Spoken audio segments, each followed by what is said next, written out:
Hey guys, it's Miki ASMR here, and today I'm going to be reading a Nishinoya Yuu ex-listener.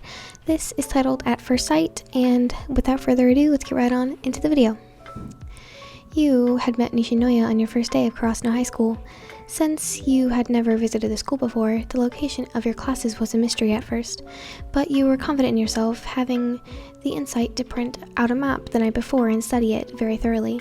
You had even had the audacity to bring your parents on the first day of school, so you could go off without a kinch. Naturally, Karma, upon hearing about that, decided to make other plans for you. That morning, your alarm clock didn't sound and you had accidentally slept in until your parents had to shake you to wake up. Then, in a rush to leave your house on time, you had forgotten the map and your cell phone. As a result, you couldn't go online to find another map. Finally, you were too shy to ask anyone how to get to your first class, so 5 minutes before your class was about to start, you were panicking as all the holes seemed to merge together into an endless maze. Trying to recall the details of the school's layout from memory, you had a few random turns every now and then. I should turn here, I think. You mumbled to yourself, glancing around the bare walls, hopefully. And then I make a left up ahead. It should be here. You rounded the corner with a look of triumph, certain that you had found the right place. But it quickly crumbled when you realized that you were once again at the back of the school's entrance. With a frustrated groan, you slightly thumped your head onto the nearest wall. Stupid alarm, stupid karma, stupid schools, stupid halls, stupid. You had growled harshly, jerking to make a beeline for the nearest classroom, intending to storm in and demand some directions. Embarrassment and pride be damned. Then, when you collided with something that was thrown back squarely on your behind, luckily you hadn't been thrown back hard enough to bang your head against the wall that you were on, but your tailbone was throbbing angrily, and in turn, you were rather irritated as well. Today is not a good day. You observed and tilted your head upwards to get a good look at what you had bumped into, or rather, it was safer to say who you bumped into. Much to your surprise, you had somehow ran straight into a boy. Normally, your first reaction would have been to get up and ask for forgiveness, as society had deemed to be the polite choice, but something about him made you do the exact opposite. Sitting on the floor in a surprised demeanor, you scanned him, taking in his every detail. He wore a school uniform and had hair gelled upwards in a messy but suitable style, with a few streaks of blonde locks in the center. Stuttering apologies at a very fast pace, his hands flew around wildly, and it made it look like he didn't know what to do with them, and his face was a deep cherry hue. But ultimately, the first thing you noticed about him was his height, or lack of it. He's so short. Immediately, the boy paled, whittling at your feet. "A girl called me short," he said, falling on his hands and knees dramatically, as he stared at the ground blankly, as though he had been crying inside. Leaping at your feet, you rushed and you can feel your ears burn. The hot pain in your tailbone seemed to fade with a rush of heat to your face as you began to apologize. "Sorry, I didn't mean to say that out loud." Bowing deeply, you repeated your apology. "Sorry." Catching a glimpse at his facial expression, you only jumped as your eyes met his. Strangely, holding his gaze only increased the flutter that you had, but at the same time, you wanted it to continue. In the end, you had to force yourself to look away, but not before noticing that, for one reason or another, his blush had increased tenfold, and he jerked up from his demoting stance. It's fine. I'll forgive you this one time," he said, then whispering something under his breath that vaguely sounded like, "because you're cute." And he scratched the back of his neck awkwardly. You could only feel the atmosphere heavy more, and twisted your fingers nervously. The silence was overwhelming, but you couldn't find it in yourself to break it. How could you talk to a stranger that you just insulted the moment you saw him? "I hope he forgives me. What if he doesn't? What if he hates me?" Your teeth dug into your lower lip with that realization. It was only the first day of school. You didn't want a bad reputation from the start. What if he tells other students about me? What if no one wants to be my friend afterwards? What if, are you alright? The boy asked, staring at you intently as he was looking at the ground. Wait, what? Staring intently at the ground as he scuffed up his shoes on the linoleum flooring. I noticed you were banging your head on the wall earlier. Instantly, a fresh bloom of warmth erupted on your cheeks. He saw me? Yeah, I'm fine. I just couldn't find my class, and I was looking everywhere, and I just got frustrated because I couldn't find it, and class was about to start, and I didn't know where everything was, and I printed out a map last night, and I overslept this morning, and I forgot my phone, and I couldn't go online to see it again, and you cut yourself off before you could ramble anymore to make yourself more mortified than you already were. Oh my gosh, does he think I'm stupid? Oh, sorry, I could help you find it, the boy interrupted, still refusing to meet your eyes. I mean, if you want me to, you're probably able to find it yourself, but if you need my help. Swallowing thickly, you tried to be discreet as you wiped your sweaty palms on the durable fabric of your shirt. Yeah, thanks. My class is E4. The boy hesitated, causing you a fleeting, doubtful peek, before pointing to the right door, which was about 15 feet away from you. That's right over there. You can even see the painted letters on the door from here. Oh, right. Your flush expanded, its territory down to your neck, and deepened in its color. Now he definitely thinks I'm stupid. Oh, thanks. Afterwards, you could have walked away. Heck, you wanted to walk away from this stiff situation.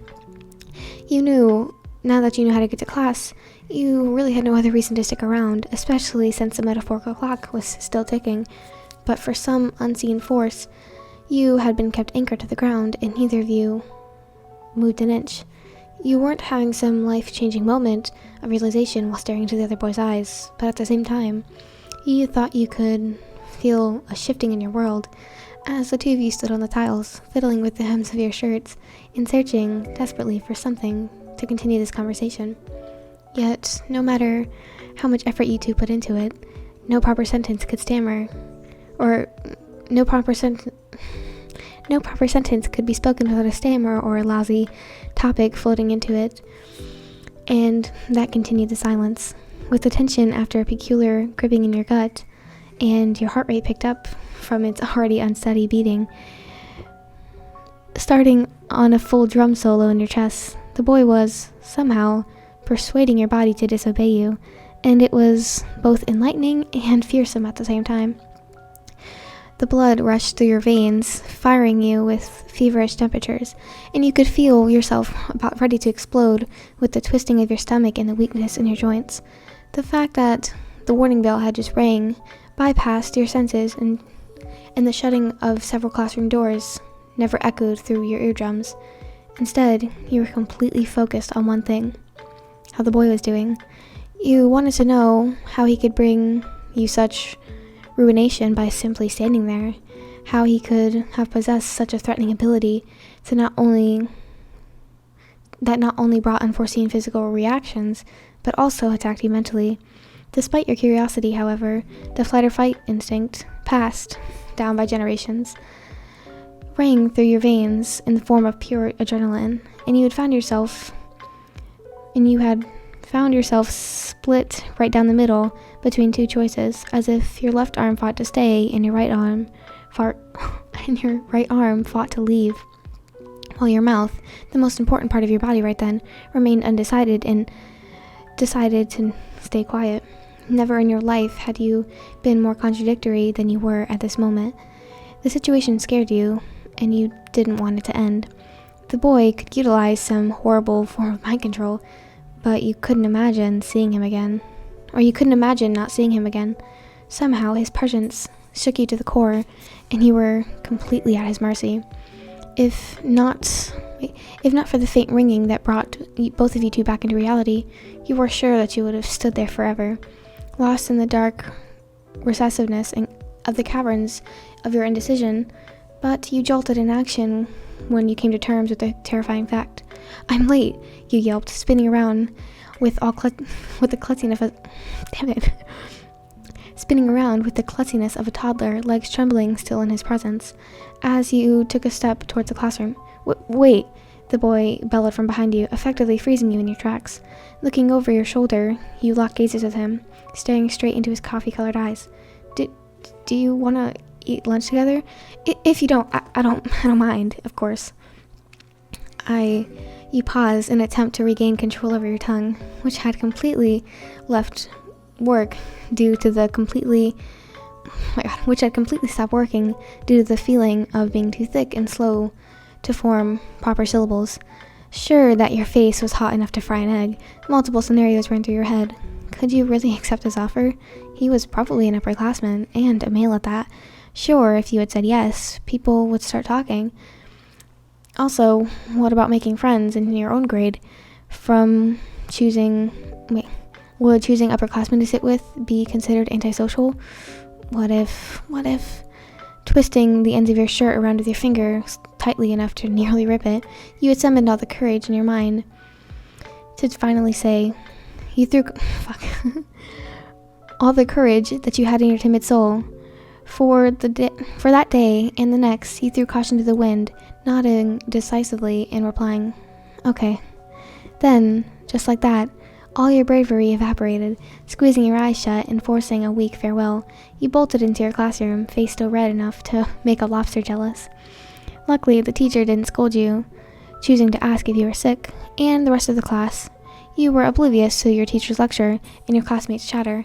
Instead, possible scenarios that could have happened during lunch rang throughout your head, and without realizing it, you ended up smiling bashfully with each single one.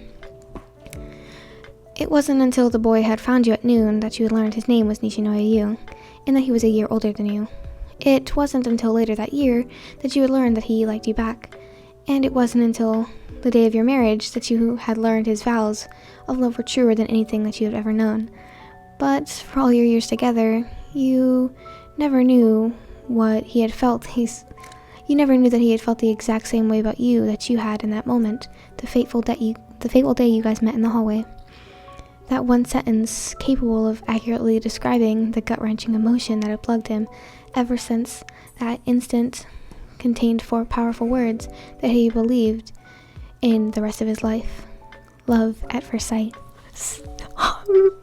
Oh my god, literally, what the fuck? Speechless, actually. I hope you guys enjoyed that, because I did. I kind of messed up a little bit at the end, but y'all know how it be sometimes. I do that.